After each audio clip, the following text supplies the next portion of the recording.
नमस्कार, बहुत स्वागत है आप सभी का न्यूज़ वन इंडिया में और मैं हूं आपके साथ जयापाल। चलिए शुरुआत करेंगे, तमाम अहम खबरों पर नजर डालेंगे, लेकिन आज हम चर्चा करेंगे जहां घोसी में उपचुनाव के लिए मतदान अब खत्म हो चुका है और अब जो सबकी निगाहें हैं वो चुनावी नतीजों पर टिकी हुई है। तो वहीं बीजेपी और समाजवादी पार्टी दोनों ही अपनी अपनी जीत के दावे कर रहे हैं। तो घोसी का जो नतीजा है जो भी आए, लेकिन 2024 के लिए उसके मायने बेहद अहम रहने वाले हैं, क्योंकि 2024 से पहले विपक्षी गठबंधन के लिए ये पहला चुनाव था जिसमें अगर सपा की जीत होती है तो न केवल उत्तर प्रदेश में बल्कि गठबंधन में भी समाजवादी पार्टी का जो कद है वो बढ़ जाएगा। इतना ही नहीं, समाजवादी पार्टी ये संदेश भी देने में कामयाब रहेगी कि यूपी में बीजेपी का मुकाबला सिर्फ वही कर सकती है, यानी कि सिर्फ समाजवादी पार्टी ही कर सकती है।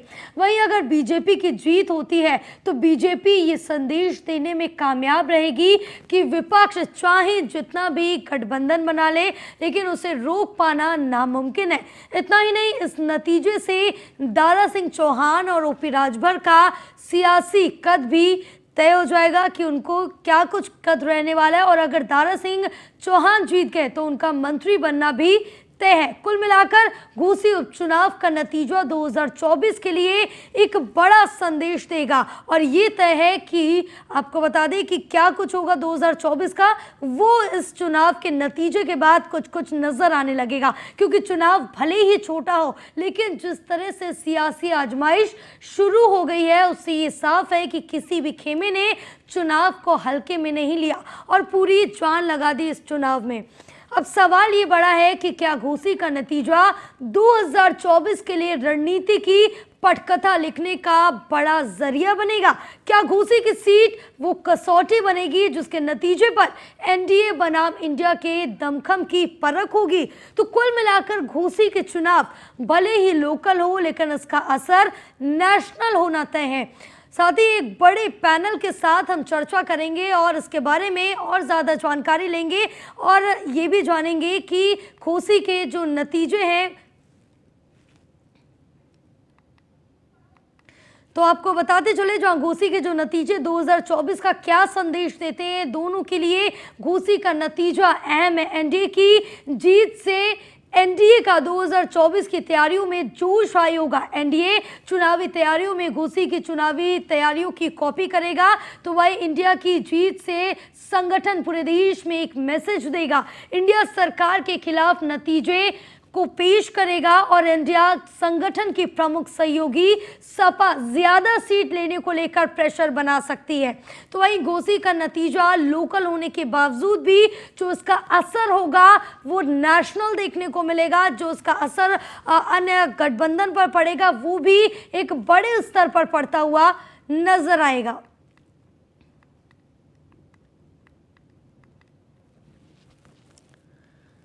तो घोसी का जो ये उपचुनाव हुआ है ये अलग ही संदेश देता हुआ नजर आएगा, जिसमें इंडिया की जीत से एनडीए पर क्या कुछ फर्क पड़ता है। और एनडीए चुनावी तैयारियों में आपको बता दें कि पूरे दमखम के साथ, चाहे वो एनडीए हो चाहे वो इंडिया हो, दोनों की तरफ से पूरी ताकत अपनी झोंकी गई थी। लेकिन अहम संदेश जरूर जाता है इंडिया की जीत से संगठन को पूरे देश में क्या आगे बढ़ने के लिए भी तमाम चीज़ें, तमाम एक मनोबल मिलता हुआ भी नजर आएगा। लेकिन एनडीए के लिए ये नुकसानदेह हो सकता है। अगर एनडीए जीतेगा तो वो अपनी साहस इंडिया गठबंधन को कहीं ना कहीं दिखा सकता है। घोसी का नतीजा लोकल होने के बावजूद भी जो इसका असर है वो नेशनल लेवल पर पड़ने जा रहा है। इंडिया और एनडीए दोनों के लिए घोसी के जो नतीजे हैं वो काफ़ी ज़्यादा अहम, महत्वपूर्ण रहने वाले हैं और इंडिया की जीत से एनडीए का 2024 की तैयारी में जो जोश है वो काफ़ी ज़्यादा हाई रहेगा। अगर बात हम करें इंडिया गठबंधन की, फिर भी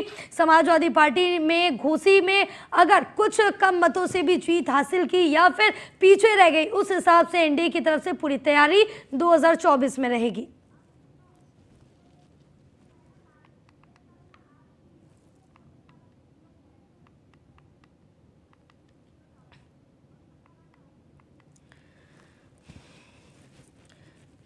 तो इसी पर और ज़्यादा चर्चा करेंगे और ज़्यादा जानकारी लेंगे। हमारे साथ एक खास पैनल जुड़ा हुआ है। सबसे पहले बीजेपी नेता है मनोज पंडित जी और अशोक यादव जी हैं प्रवक्ता सपा के विक्रम राव हैं वरिष्ठ पत्रकार हमारे साथ जुड़े हुए हैं। तमाम जानकारी लेंगे। आप तीनों खास मेहमानों का बहुत स्वागत है न्यूज़ वन इंडिया में। सबसे पहले हम आएंगे राजनीतिक विशेषज्ञ के पास, वरिष्ठ बिल्कुल अशोक यादव जी के पास आएंगे जो कि सपा प्रवक्ता हैं और जानेंगे, क्योंकि अगर नतीजे अशोक जी कुछ भी आए घोसी चुनाव में, लेकिन कहीं ना कहीं एक बड़ा मैसेज जाता हुआ जरूर नजर आएगा। अपने बातों से और अपने विचारधारा से पहले ही घोषित कर दिया है जनता वहां के नतीजे को। पूर्ण रूप से सुधाकर सिंह जी के साथ जो समाजवादी पार्टी के प्रत्याशी हैं उनके साथ नतीजा जा रहा है, इसमें कहीं कोई संशय नहीं है। लेकिन इसके अलावा मैं जो कहना चाह रहा हूँ कि जिस तरह से पुलिसिया अत्याचार वहां की जनता में हुआ, जिस तरह से आपने देखा होगा तमाम वीडियो समाजवादी पार्टी के पोर्टल से जारी किए गए, तमाम जो वहाँ फ्रीलांसर यूट्यूबर्स हैं उनके माध्यम से जो वीडियो जारी किए गए, उससे ये स्पष्ट हो रहा है कि किस तरह से वहाँ सीओ विनीत सिंह करके उसका नाम लेकर माननीय शिवपाल यादव जी ने आईजी महोदय के यहाँ आजमगढ़ जी के यहाँ पे जो उन्होंने ज्ञापन देने का काम किया, और उस सीओ ने जिस तरह से वहाँ गुंडागर्दी मचाई है, अभी पूरा उत्तर प्रदेश या पूरा देश की मीडिया ने उसको देखा है। हमारे वोटरों को जा के धमकाया गया, हमारे वोटरों को घरों से निकलने से रोका गया, हमारे वोटरों को डॉक्यूमेंट के नाम पे उनको वापस किया गया, यहाँ तक कि हमारे बहुत सारे वोटरों को सीओ ने बैठा के रखा था। जब शिकायत हुई आईजी के यहाँ तो आईजी ने पूछा क्यों बैठा के रखे हो, तो उन्होंने कहा कि सर इनके खिलाफ शिकायत है। उन्होंने कहा उनको गाड़ी में बैठाओ, जाके पहले वोट डलवाओ, उसके बाद शिकायत का निस्तारण होगा। तो इस स्तर से जो है वहां पे पुलिसिया उत्पीड़न और प्रशासनिक उत्पीड़न किया गया। लेकिन इसके बाद भी समाजवादी पार्टी के हौसले बुलंद है और हमको पूरा उम्मीद है कि घोसी की जनता ये सब उत्पीड़न के बावजूद भी हमारे प्रत्याशी सुधाकर सिंह को जिताने जा रही है। चूंकि ये नतीजा ऐसा नतीजा है कि एक तरफ जो है घोसी की जनता ने ये डिसाइड किया कि एक तरफ दल बदलू है जो कि दारा सिंह चौहान जी के रूप में है, और उन्हीं के साथ उनके जो सरपरस्त है ओम प्रकाश राजभर, जिनको दल बदलू और गालीबाज दोनों की संज्ञा यहाँ पे क्षेत्र में दी जाती है कि वो जहाँ भी रहते हैं दूसरे पक्ष को गाली देने काम करते हैं, बहुत निम्न स्तरीय भाषा का इस्तेमाल करते हैं। तो बिल्कुल बिल्कुल बिल्कुल एक जवाब मनोज पंडित जी से भी ले लेते हैं जो कि बीजेपी नेता है। मनोज जी, क्योंकि अब जिस तरह से देखें कि यहाँ पर कई संज्ञाएं भी दारा सिंह जी को दी है, दारा सिंह को अशोक यादव जी ने, क्योंकि अब जिस तरह से देखिए जो घोसी का उपचुनाव है कहीं ना कहीं 2024 के टेस्ट की तरह देखा जा रहा है। जया जी, जैसे जी बताया अशोक यादव जी ने कि हम लोग चुनाव जीतने जा रहे हैं, बहुत भारी मतों से चुनाव जीतने जा रहे हैं, तो मुझे लगता है कि सपने देखने का अधिकार सबको है, सपने देख सकते हैं, इसमें कोई बात ही नहीं है। सपने देखने में तो रोक है नहीं किसी के भी पर, लेकिन अब चूंकि अभी 8 तारीख को नतीजे आ जाएंगे तो पता चल जाएगा दूध का दूध पानी का पानी स्थिति है क्या। आप ये देखिए कि इन्हीं दारा सिंह चौहान को ये हाथ जोड़ जोड़ के अपनी पार्टी में लाए थे, और जिसमें स्वामी प्रसाद मौर्य, धर्म सिंह सैनी और कई सारे मंत्री जब जो है वहां गए थे। अब चूंकि उन्हें अपनी भूल का एहसास हुआ और उनको लगा कि घर वापसी होनी चाहिए, तो दारा सिंह चौहान फिर भारतीय जनता पार्टी ज्वाइन कर लिया उन्होंने। भारतीय जनता पार्टी के लोगों ने कहा कि अगर आपको पार्टी में आना है और चीजें रखनी है तो इस्तीफा दे के ही आएंगे। ये एक प्रक्रिया है कि आपने जिस पार्टी से चुनाव लड़ा वहां पर आपको इस्तीफा दे के ही तभी दूसरी पार्टी में आप आ सकते हैं। तो वो इस्तीफा देने का था। अब चुनाव बाई इलेक्शन हुआ है, अब जनता जानती है। देखो, जनता इस बात से मतलब नहीं कि दारा सिंह चौहान को टिकट दें या किसी और को। जनता फेस मानती है नरेंद्र मोदी जी को और उत्तर प्रदेश में योगी जी को कि वो भारतीय जनता पार्टी की नीति और नीयत से स्पष्ट हैं और खुश हैं। वो किसी को भी खड़ा करेंगे तो चुनाव जीत जाएगा वहां पे। तो ये कोई 2024 का इसको सेमीफाइनल माने या कुछ ऐसा माने, मुझे लगता नहीं उसकी आवश्यकता है। क्योंकि जिस तरह से तैयारी की गई है और उसको देखने से तो साफ तौर से लगता है चाहे बीजेपी हो चाहे समाजवादी पार्टी, दोनों ने अपनी पूरी ताकत झोंकी। लेकिन जल्दी जल्दी एक रिएक्शन हम अपने वरिष्ठ पत्रकारों से भी ले लेते हैं। के विक्रम जी भी हमारे साथ है। के विक्रम जी, घोसी उपचुनाव को लेकर आप किस तरह से देखते हैं? एक छोटी सी टिप्पणी। मेरा आंकलन ये है, इसलिए अपने 60-70 साल के पत्रकारी अनुभव में, उपचुनाव अमूमन सरकारी पार्टी के खिलाफ जाता है। ये मेरा अनुभव रहा। टाइम्स ऑफ इंडिया में 11 राज्यों में रिपोर्टिंग की है। लेकिन अगर पोलिंग ज्यादा हुई तो ये शर्त लाजमी है, जरूरी है। अब 50% वोटिंग हुई है, इसके माने है कि समाजवादी पार्टी अपने पक्ष में वोट नहीं डलवा पाई है। अब भारतीय जनता पार्टी ज्यादा अभियान भी नहीं चला पाई है कि अधिक मतदान हो। ज्यादा वोटिंग हमेशा सरकार के खिलाफ जाता है। ये 1952 से सिद्धांत रहा है चुनाव का। तो दोनों पार्टी को सोचना पड़ेगा, जो 50% वोटिंग हुई है इसका नुकसान किसको होगा। मुझे लगता है ये नुकसान समाजवादी पार्टी को होगा। तो ज्यादा वोट होते तो उसकी जीत बड़ी स्पष्ट हो जाती, एक बात। दूसरा, भारतीय जनता पार्टी ने एक सिद्धांत तो पेश किया है कि जो दल बदलू है उसे इस्तीफा दिलवाया है। अगर वो दल बदलू इस्तीफा न देता तो बदनामी होती। तो ये तो एक सैद्धांतिकता की बात होगी। भैया पार्टी छोड़ रहे, अब पद भी छोड़िए, ये बात दूसरा तर्क। तीसरा, मुझे लगता है यहाँ जो आपकी पिछड़े दलित वर्ग और पिछड़े वर्ग, क्या ये लोग समाजवादी पार्टी के साथ रहे? मुसलमानों की भी थोड़ी अरुचि पैदा हो गई है अखिलेश यादव के प्रति, ये भी एक फैक्टर है। तो इन सबका विश्लेषण करें हम लोग, देखें अगर। और फिर मायावती की भूमिका, कि मायावती बहुत मौसमी नेता है, वो मौसम का रुख पहचानती है। वो ऐन वक्त पे पलटी मारती है और हमेशा अपने को बचाने के लिए, भ्रष्टाचार के मुकदमों से बचने के लिए मायावती हमेशा सरकारी पार्टी के साथ रहती है, उनके खिलाफ नहीं जा सकती वो। तो अगर उसने दलितों को संदेशा भेज दिया है कि मोदी की पार्टी को, भाजपा को वोट देना है, तो पासा ही पलट जाता है। क्योंकि वहां के 60-65 हजार हैं दलित वोटर, और एक मुश्त इन लोगों ने अगर समाजवादी पार्टी के खिलाफ सरकारी पार्टी के पक्ष में वोट दिया तो माजरा बदल जाएगा। ये सारे विश्लेषण जया मैं रख रहा हूँ आपके सामने कि गौरतलब है, और कल तक तो परिणाम आ ही जाएगा। बिल्कुल, 2 दिन में परिणाम आ जाएंगे, उसके बाद तय हो जाएगा। और शनु आजमी जी भी हमारे साथ है। आजमी जी, जिस तरह से देखिए आप घोसी उपचुनाव को लेकर दोनों ही पार्टियों ने अपनी पूरी ताकत झोंकी है, नतीजे बहरहाल कुछ भी हो, लेकिन एक तरह से इसको हम 2024 का लिटमस टेस्ट भी कह सकते हैं। हाँ, ये बात सही है कि ये जो चुनाव हुआ, चुनाव में पहले तो एक स्थानीय बाहरी का भी मुद्दा चला, क्योंकि समाजवादी पार्टी के उम्मीदवार दारा सिंह स्थानीय है और दारा सिंह चौहान चूंकि पड़ोसी जनपद के हैं, लेकिन यहाँ से सांसद भी रहे, बगल की विधानसभा सीट मधुबन से विधायक रहे, मंत्री रहे। तो स्थानीय और बाहरी का कोई बहुत मामला नहीं चला। लास्ट चुनाव चला है वो पूरी तरह से इंडिया का चला चुनाव। और लेकिन अंतिम दम तक समाजवादी पार्टी के उम्मीदवार सुधाकर सिंह स्थानीय होने का दावा भुनाते रहे। जी।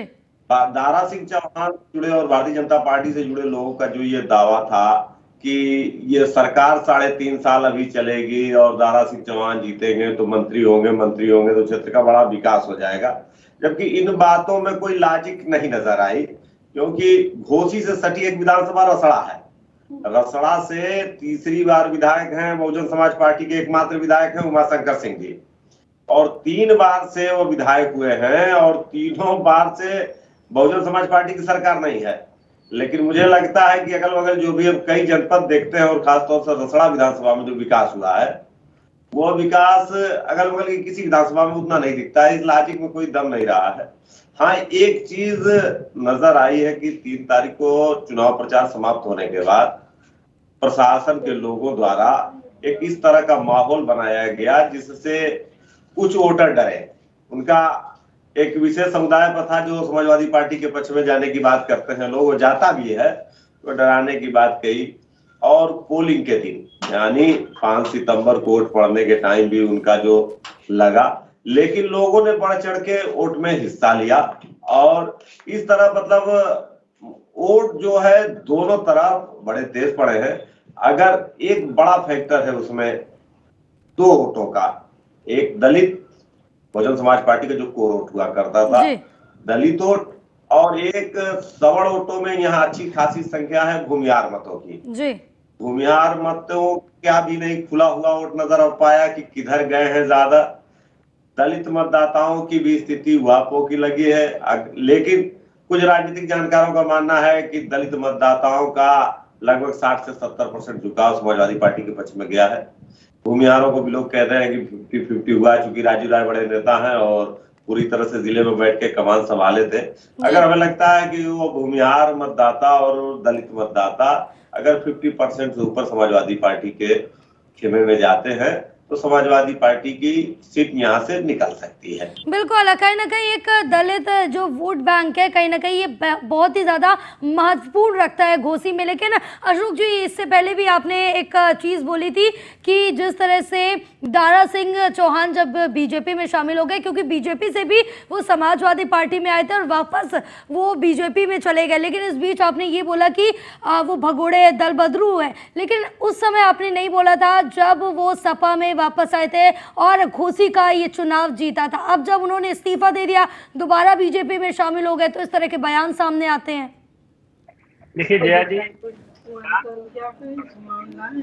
बयान जो घोसी की जनता उठा रही है और घोसी की जनता कह रही ठीक है, जिसे आपको समाजवादी भाजपा के साथ 5 साल से आप समाजवादी पार्टी में विधायक बने, तो आपको 1.5 साल में इतनी कौन सी आफत मच गई कि 1.5 साल के अंदर ही आप इस्तीफा देके भाग गए। आपको 5 साल की जनता ने वहां इलेक्ट किया था ना, तो आप 5 साल बाद जाते तो ये सवाल नहीं उठता। और दूसरी बात जो है, अभी भाजपा प्रवक्ता कह रहे थे कि अपने घर वापसी हुई है, तो मैं आपको बता दूं कि इनका ये 4था घर है। तो असली वाला घर इनका कौन सा? दारा सिंह चौहान का। इन्होंने बसपा में गए, फिर कांग्रेस में थे, फिर भाजपा में थे, फिर सपा में थे, फिर भाजपा में। चलिए अशोक जी, इसका जवाब हम मनोज जी से ले लेते हैं। मनोज जी, क्या कुछ कहना चाहेंगे इस पर? जया जी, अब 5 साल रुकते तब जाते तो खुश होते, कोई बात नहीं भाई, 5 साल तो थे समाजवादी पार्टी में। अरे आप ये बताइए अशोक यादव जी, उन्होंने इस्तीफा दिया, जो आपकी पार्टी से विधायक बने तो विधायक बनने के बाद इस्तीफा दिया, इस्तीफा के बाद दोबारा चुनाव होगा और चुनाव के बाद जो जीतेंगे तब भारतीय जनता पार्टी में मंत्री बनेंगे। तो मेरा मानना ये है कि मनोज जी, जब उनको वापस बीजेपी में आना ही था, जब मनोज जी जब उनको वापस बीजेपी में आना ही था दारा सिंह को, तो वापस वो सपा में गए क्यों? ये भी कई बड़े सवाल उठ रहे हैं जी। आप ये देखिए कि ये जब एक परिस्थितियां, एक ऐसा माहौल स्वामी प्रसाद मौर्य ने क्रिएट किया, बनाया कि ये हो जाएगा और वो हो जाएगा और लोगों को भरमा के ले गए, भगा भगा के सबको। अब दारा सिंह चौहान जी भी लगे हुए हैं और सारे लोग भी लगे हुए हैं आने में। तो मेरा मानना यह है कि अब राजनीतिक दलों में जहां आदमी अपना भविष्य सुरक्षित समझता है और जहां ये समझता है कि भाई मेरी बात चल पाएगी, वहां उसी दल में जाना चाहता है। मनोज जी, यानी कि जो नेता मंत्री होते हैं सबसे पहले अपने भविष्य की सोचते हैं, उसके बाद आम जनता की सोचेंगे, क्योंकि 5 साल के लिए जनता चुन के लाई थी ना आपको, आपने तो उससे पहले ही धोखा दे दिया। नहीं, धोखा कहाँ दिया? आप बताइए, जनता चुनाव नहीं, आपने ये बात कही ना कि अपना जहां भविष्य सुरक्षित होगा उसी पार्टी में जाएंगे। आपकी तरफ से कहा गया जहां अपना भविष्य सुरक्षित होगा उस पार्टी में जाएंगे, यानी कि पहले नेता अपना भविष्य सुरक्षित करेंगे, बाद में आम जनता को देखेंगे। देखिए जया जी, ये स्वाभाविक है, ये प्रकृति का नियम है कि सबसे पहले व्यक्ति अपनी जान बचाता है, अपनी चीजें बचाता है, और जब अपनी बचती है तो फिर आगे की बात करता है। इसमें कोई बुराई नहीं है, पर लेकिन मेरा मानना यह है कि अगर ये चीजें, तब तो ये एलिगेशन लगाते कि भाई वो सीधे चले गए और इस्तीफा नहीं दिया उन्होंने विधानसभा से। अब चूंकि वो इस्तीफा दे चुके हैं और दोबारा चुनाव भी हो चुका है, अब जनता का जो भी नतीजा, लेकिन मेरा देखना ये होगा कि चुनाव हो चुके हैं, मतदान सही से हो चुके, अब जो इंतजार है वो नतीजों का है, और नतीजे क्या कुछ आते हैं, क्योंकि कहीं ना कहीं 2024 पे इम्पैक्ट जरूर डालेंगे। फिलहाल आप चारों खास मेहमानों का बहुत शुक्रिया हमारे साथ तमाम चर्चा करने के लिए, और इस बुलेटिन में बस इतना ही। मुझे दीजिए इजाजत, आप देखते रहिए न्यूज़ 1 इंडिया। नमस्कार।